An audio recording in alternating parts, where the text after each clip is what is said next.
영손과 기도. 천미예수님. 자, 포도밭 소작인의 비유로 들어갑시다. 12장입니다.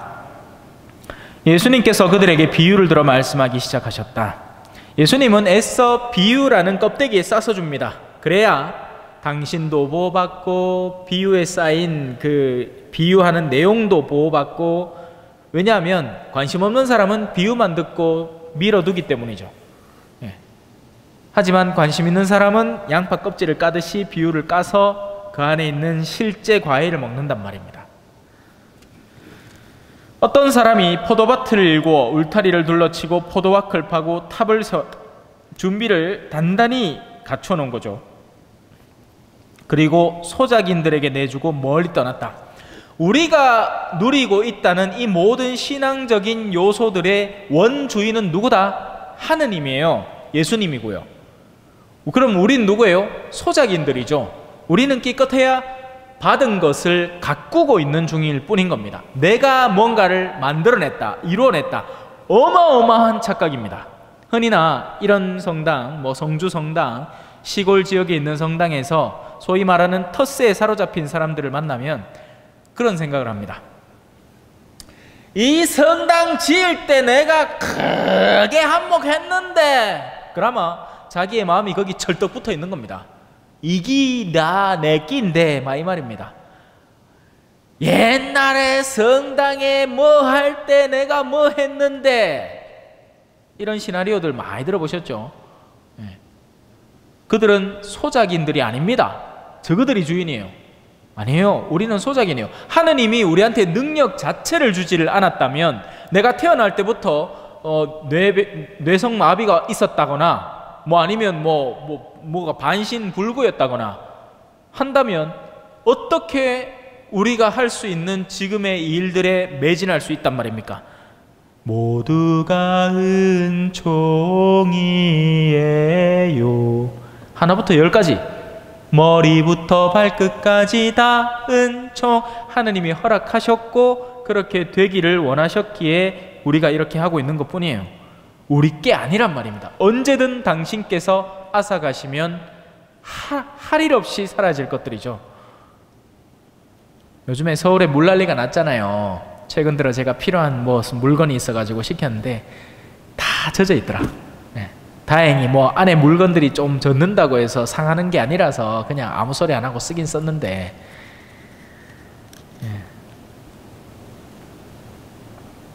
얼마나 수많은 사람들이 하루아침에 읽어놓은 것들을 순식간에 잃었겠어요. 그죠?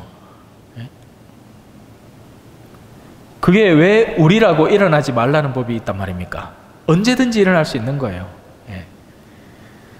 제가 기도 열심히 했습니다. 비껴가 달라고. 물론 초저는 원래부터 비도 안 오고 눈도 안 오고 한다는데 또 봅시다. 왜 되나? 예?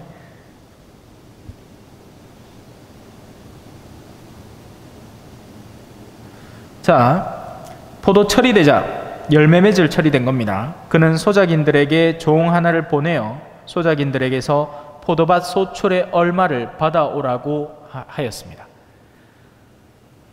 지금 이 포도밭은 샤인머스켓일까요? 아니면 청포도일까요? 아니면 그냥 보라색 포도일까요? 하느님 나라의 포도밭이죠. 하느님 나라의 포도밭은 무엇이 열매냐? 신앙이라는 게 열매입니다. 신앙, 믿음이라는 것, 굳건한 믿음이라는 것, 믿고 의탁하는 마음이라는 게 열매입니다. 그래서 때로는 저 같은 사제를 보내서 소출을 기대하면서 받아오라고 시키는 거예요. 전들 그러고 싶어서 나왔겠습니까? 그죠? 저도 그냥 놀고 싶어요. 일 안 하고 싶고. 근데 뒤에 자꾸 등 떠미는데 왜 안 하라고. 그죠? 그런데 소작인들은 그를 붙잡아 매질하고서는 빈손으로 돌려버립니다. 믿음은커녕 도로 문매를, 옛날에 왜 우리 함 팔러 댕기마 사정없이 신랑 붙들어 갖고 밤새도록 다리 패고 그랬잖아. 발바닥 패고. 참. 근데 그때는 그래도 됐어요. 그죠? 그걸 민폐라고 생각지도 않고 다들 기뻐하고 축하해 줬죠.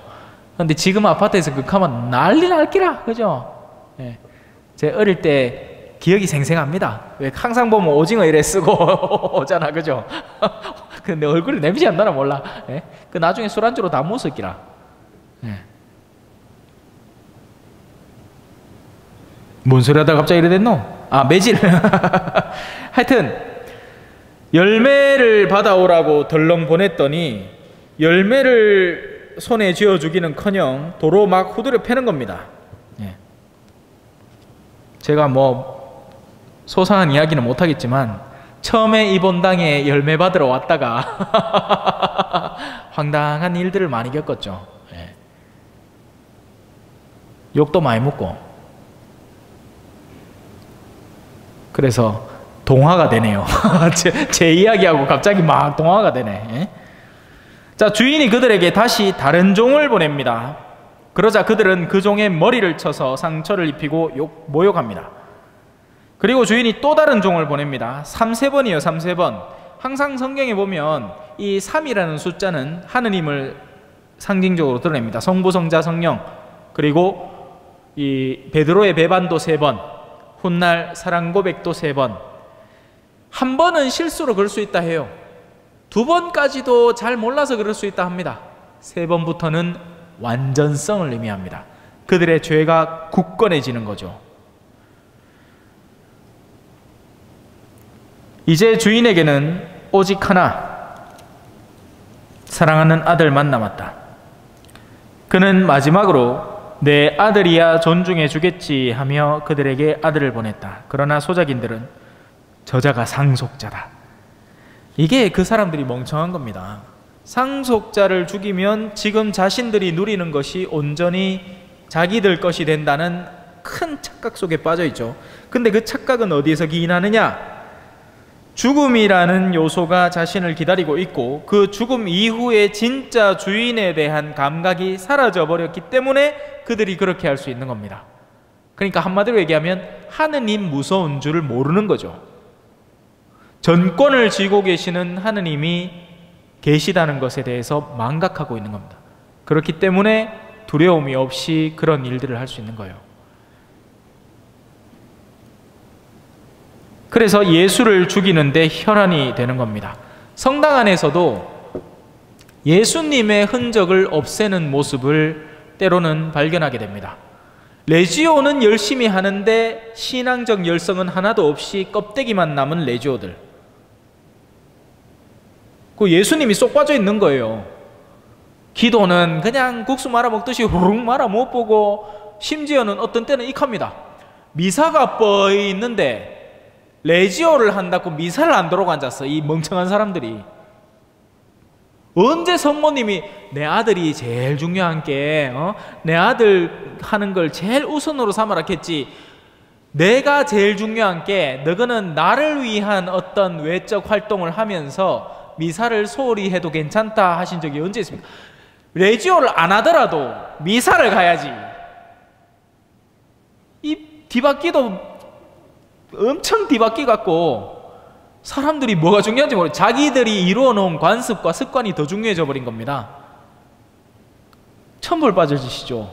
그리고 그 천벌이 일어나고 있고요. 우리 한국 교회에는. 네.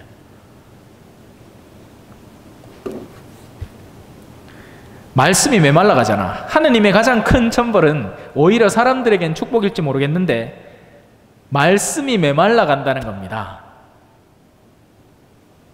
하느님의 말씀에 대해서 들을 기회가 점점 줄어드는 것이야말로 사탄들이 으뜸 삼는 과제입니다. 그래서 어떤 일까지 하는지 아세요? 사제의 마음을 메마르게 만들어버립니다. 그러면 일하기 싫은 거예요. 근데 일을 안 하느냐? 합니다. 그런 사제들은 일을 안 하는 게 아니에요. 일을 해요. 어떤 일을 할까요? 말씀하고는 무관한 일들은 얼마든지 할 수 있습니다. 자, 우리 오늘 날 좋은데 이제 저 갖고 삼겹살 파티 한번 합시다. 자, 뭐 이제 성지순례 가는 시즌이 되시니까 차 한 대 맞춰갖고 이제 가는 날부터 캔 맥주 마시가며 도착해갖고 캔 맥주 또 마시고 또 오는 길에 캔 맥주 마시고 성지순례는 막 하는 둥 마는 둥 막 얼굴 벌게 갖고 막 실제 들은 얘기예요. 할배가 이 성지순례 자리에 도착했는데 막 성지를 내는 기라 맥주를 이빠이 준비 안 했다고. 뭐한 짓이라 그죠? 예루살렘 성지순례 갔다 와갖고 한다는 무용담이 가는 날부터 여 배낭에다가 소주 팩을 제가 그 도착해 호텔 방에 묵고는 그 카다가 호텔 직원이 와갖고 이 뭐하는 짓이냐고 해갖고 그래가 멈췄다는 걸 자랑스럽게 얘기하고 있는 이 멍청한 사람들이 있다니 이 말이 되는 일입니까 이게? 예수 그리스도가 사라지고 있는 겁니다. 주님이 사라지고 술주님이 주인이 되고 있는 거예요. 에? 큰일 날 일이지. 그러니 이 소작인들은 저자를 죽여버리는데 혈안이 되고 있는 겁니다. 예수를 죽이면 자기들이 이득을 얻기 때문이죠. 교회에 누릴 게 얼마나 많습니까? 에? 신부가 작정하고 편하게 살락하면 얼마나 좋은 세상이에요. 그죠? 예. 요만 하더라도 요 외관 쪽으로 쭉 나가면 저 무슨 시에 있다 아닙니까? 컨트리 클럽. 예? 저도 뭐 요 위로 올라가면 무주 있고 그죠? 그러면 겨울에는 스키 타러 다닌다고 바쁘고 예? 이 날 더울 때는 또 저 가갖고 막 코로나가 오있기에 더 성행한다 합니까? 그랬으면 뭐 여러분 뭐 말씀이고 자시고 뭐 강론 때는 뭐 술 냄새 펑펑 풍기면서 뭐 다행히 여는 새벽 미사는 없으니까 다행이다 그죠? 근데 그것도 어쩌면 의도적으로 디자인된 건지도 모르죠. 예. 물론 새벽 미사 하면 안 될 기라 농사를 해야 되니까 새벽부터 나가는데 뭔 새벽 미사 오겠노? 농사를 안 해도 아르바이트 하러 가야죠 그죠? 새벽 5시부터 들어보이 쏠쏠하더만 1시간에 2만 원 써. 예?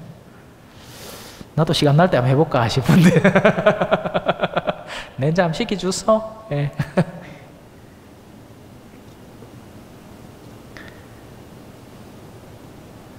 그를 붙잡아 죽이고는 포도밭 밖으로 던져버렸다.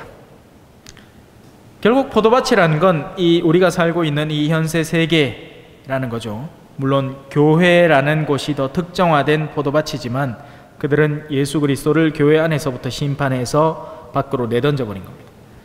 그리고 세상 밖으로 죽음 밖으로의 영역으로 내던져 버렸죠. 그러니 포도밭 주인은 어떻게 하겠느냐? 뭐 어떻게 하겠어요 그죠? 끝났지. 근데 이게 문제는 우리의 이 짧은 시선으로는 이 밖에서 일어날 일들, 추후에 일어날 일들이 보이지 않는다는 게 문제라는 겁니다. 그걸 보면 그걸 바탕으로 현세를 가꾸어 살 수 있는데 그게 안 보이면 현세에 집중해서 살 수밖에 없죠. 그는 돌아와 그 소작인들을 없애버리고 포도밭을 다른 이들에게 줄 것이다. 포도밭 자체를 망가뜨리는 게 아니에요. 착각하시면 안 됩니다. 포도밭을 다른 이들에게 소출을 낼 만한 이들에게 새롭게 선물하시는 겁니다. 이런 이 인계 작업은 어떻게 이루어지고 있죠?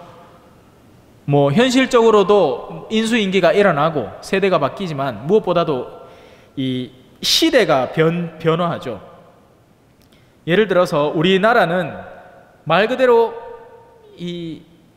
그 어떤 씨앗도 뿌려지지 않은 황무지 같은 땅이었잖아요. 신앙적 영역으로 보자면 선교사들이 오기 전에는 아무것도 없었지 않습니까?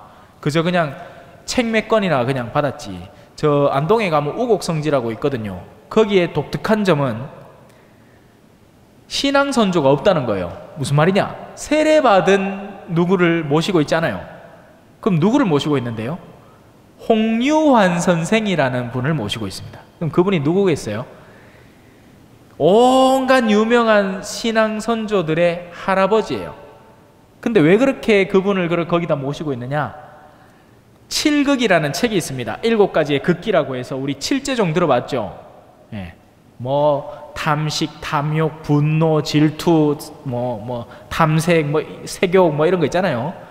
그런 것들을 극기하는 방법을 적어놓은 외국인 선교사의 책이 한 권 있는데 제가 요즘 이제 집무실에다 갖다 두고 틈날 때마다 조금씩 보는 책이에요. 칠극이라고. 그 책을 그 옛날에 구했는기라. 그리고 이제 선비라 가지고 그 책을 읽으면서 이거야말로 진리다. 내가 한번 실천해 봐야 되겠다. 그렇게 일찍부터 비록 세례는 못 받았지만 신앙의 이 실천을 앞당겨서 해서 수도자의 삶처럼 사신 분인 거죠.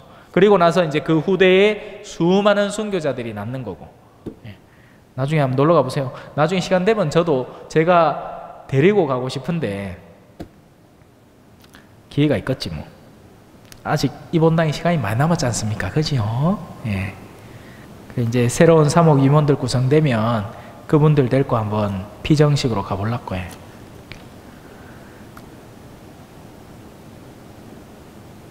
너희는 이 성경 말씀을 읽어본 적이 없느냐? 집 짓는 이들이 내버린 돌, 그 돌이 모퉁이의 머릿돌이 되었네. 이는 주님께서 이루신 일, 우리 눈에 놀랍기만 하네.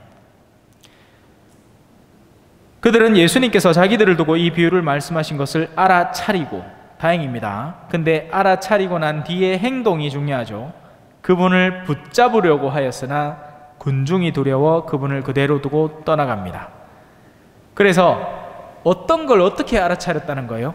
비유의 본뜻을 제대로 알아차려서 회개에 이른 게 아니라 절마가 우리 욕하네라는 걸 알아차린 겁니다. 근데 정작 예수님은 그걸 의도하신 게 아니죠. 그러니까 그들은 비유를 잘못 알아차린 거예요. 이런 일들은 자주 일어납니다. 왜 그렇잖아. 이 남편한테 성질나 있는 아내가 남편이 무슨 얘기를 하면 전부 다 꼬로마이 해석합니다. 저 남정네가요. 저 또 내 욕하려고 저 아들 앞에서 저런 소리 한다 하면서. 그런 마음인 거죠. 못됨의 마음 속에는 어둠만이 걸러 들어오는 거예요. 우리가 필터라는 게 있잖아요. 선글라스를 끼면, 노란색 선글라스를 끼면 노란색 사물들이 더 이렇게 노란색 사물들로 다 보이죠. 빨간색 선글라스를 끼면 빨간색 사물들로 다 보이고요. 그것처럼 마음이 어둠에 물들어 있으면 아무리 구세주가 와서 가장 아름다운 비유로 우리에게 진리를 가르쳐줘도 꼬롬하게 들린단 말이에요. 마음이 얼마나 어두우면. 그 반대도 있죠. 맑은 마음은요, 세상 모두를 맑게 해석합니다. 아이고 그래가 우야다 보이 그러셨겠지 이렇게 막 긍정적으로 해석해요. 찬미 예수님, 겸손과 기도.